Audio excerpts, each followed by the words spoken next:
In this lesson, we're going to take a look at what happens behind the scenes when you pass objects to methods as parameters versus primitives. Let's get started. Today, we've just got two simple learning goals. The first one is that you can explain both how primitives and objects are passed to methods in Java, and also that you can use that information to solve problems. We'll start this discussion by looking at what happens when a primitive value is passed to a method. And so on the right, I've got a method and a call to that method. So let's look at the method first. The method is called test parameters, and you will notice I send one parameter int num, and all the method does is it increases num by 1. So if num was 5, the method would make it 6. Now up above, I declare an int variable x equal to 10, and I pass x to the method. And then after the method is called, I print line x. And so the question is, what will be the value printed after the method is called? In other words, we know that x is passed to the method as a parameter and that the parameter is incremented. We know that we're going to send the number 10, and the number 10 is going to become 11. But the question is, will the method change x? When we go back and the method's done, is it going to print line 10 or is it going to print line 11? And that's the question that we want to answer. In other words, if a method changes the value of the parameter, do the changes stick? Let's break this scenario down play by play and see what happens. So when we go to call the method, we know we have a variable x, which is initialized to 10, and you can see that we've got that pictured over there in the main memory. And then we call the method. We say test parameters x. Now, what happens is once called, the formal parameter num comes into existence, and it's a copy of x's memory slot. So let's see what that looks like. Basically, what I'm saying is when we call the method, the variable num, that parameter, that comes into existence, and it is a copy of whatever was in x's memory slot. Now that that's happened, we do the method body, and the method body says num plus plus, or increase num by 1, which you can see num has now changed to 11. Finally, the method ends, and when the method ends, we know that all the local variables, including the parameters, are destroyed, so num is now no longer a thing. And this would lead us to conclude that methods cannot change parameters because when we send a primitive, at least, to a method, it's making a copy of it. So num was a copy of 10, and we changed the copy and ultimately did not affect the original value. And so just to restate that point and get our big takeaway for this part of the lesson, what happens is we send that parameter to the method, but what the method actually gets is a total copy of it. And so the method can change the copy. It can take 10 and turn it into 11, but that is going to have no impact on the original value x. And so when we print line after the method's called, it's still going to print 10. At least that's true with primitives. Objects, as we're going to see, are just a little bit different. This example is very much like the last one we looked at, except instead of using the parameter as an int, a primitive, I've made it an object. I could have used any object, but in this case I chose a point. Points are very simple. They have an xy coordinate, and they're pretty easy to understand without actually taking a look at the class.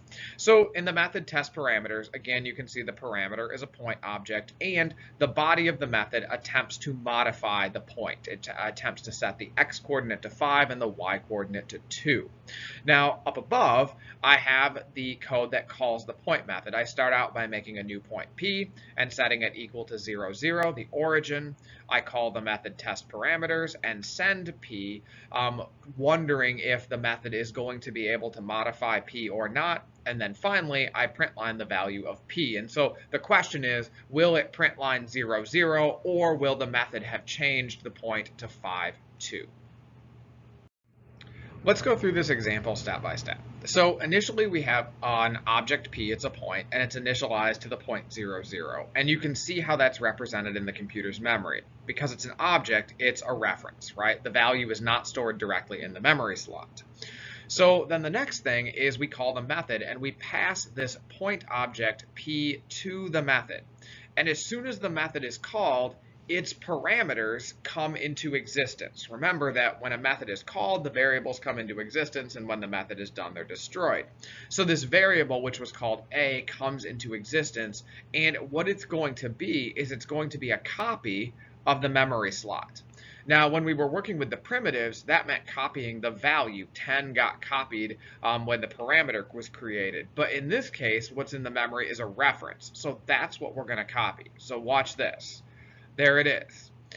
This is the parameter, and it is a copy of the reference. And so what we've created now is we've created a situation where P, the original point, and A, the parameter in the method, are aliases of the same object.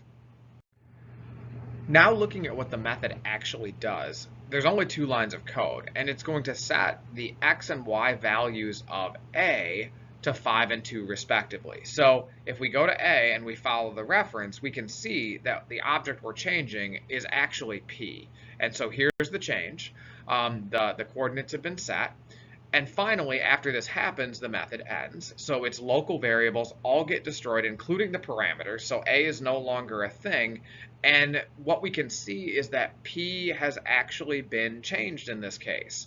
And what it leads us to conclude is that if a parameter is an object, a method could change it. And if it's a primitive, not so much.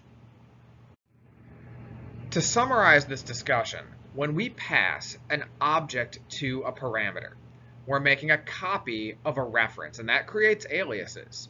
And that means that what's happening in the method is actually referencing the original object.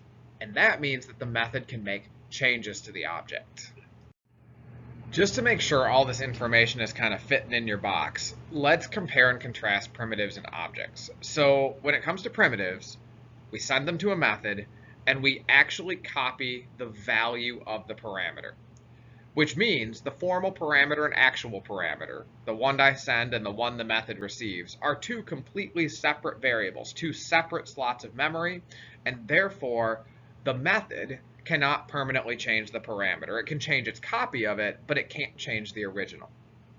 On the other hand, objects, when we copy the memory slot, we're not copying the value of the object, we're copying the reference. And this creates aliases where both the formal parameter and the actual parameter, what we send and what we receive, they're actually pointing to the same object. And that means that the method can potentially change the parameter permanently. To wrap up, let's go ahead and check your understanding. Now, fair warning, this problem is really tricky, and I will be surprised if anyone gets it right. However, I would love for you to prove me wrong. What I've got is I've got 3 variables I create: a point object, a string object, and a double, which is of course a primitive, and then I pass all 3 of these values to a method. The method, which is down below called tryIt, tries to change all of the parameters. And my question is, what are these values, P, D, and str, after the method is called? What are the values after the method is called? In other words, what will or will not the method do to change those variables? So pause the video, take some time. I'll tell you right now, you'll probably want a sheet of paper. And when you're ready, when you think you know the answer, unpause the video, and we're going to walk through the answer step by step. I think the best way to understand the answer to this is to actually step through it bit by bit and look at what's happening in the computer's memory. So initially, we create 3 variables, P, str, and D. Those are the variables I created before I called the method, and you can see their respective values. Notice that the point and the string are objects, so they're stored as references, and the double is a primitive, so it is stored directly in the memory slot. Now, the next thing we do is we call the method. And when we call the method, these 3 variables, these parameters, A, X, and S, come into existence. And what we're going to see is that we're going to make copies of the memory slots above. So 2 of the copies are going to be copies of references, and 1 is going to be a copy of a value, and you can see that here. We can see that A is a copy of the P reference, so they're aliases. X is a copy of the value 3.14, and S is now an alias to the string that holds cat. So let's look at what the method actually does. The first thing we see that the method does is we see it changes string S to cactus. Now, this right here is, if you messed up, this might be where it is. Because we have to remember that when we assign a string, we're actually creating a new string object.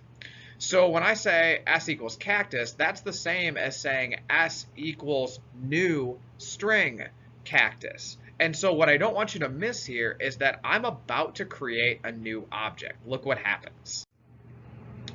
So I've broken the alias. S no longer points to the string cat, it now points to a new string cactus. So it's important to understand that, because if you don't realize a new object is being created, you might think something's getting changed that isn't. Okay, so the next thing we do is we take X and we multiply it by 10. So we're going to go to the X memory slot and multiply this by 10, and you can see that it changes. Notice that because it was a copy of the value, the original parameter D is not affected. Okay, so we continue. The next thing is we turn to point A and we set the X value to 3. So if we go to A and we follow up to the X value, this right here will be set to 3. And there it is. Now, let's keep going. Next, I set A equal to a new point. Now, again, just like with the string, notice that I'm creating a new object here. So when I create the new object, watch what happens.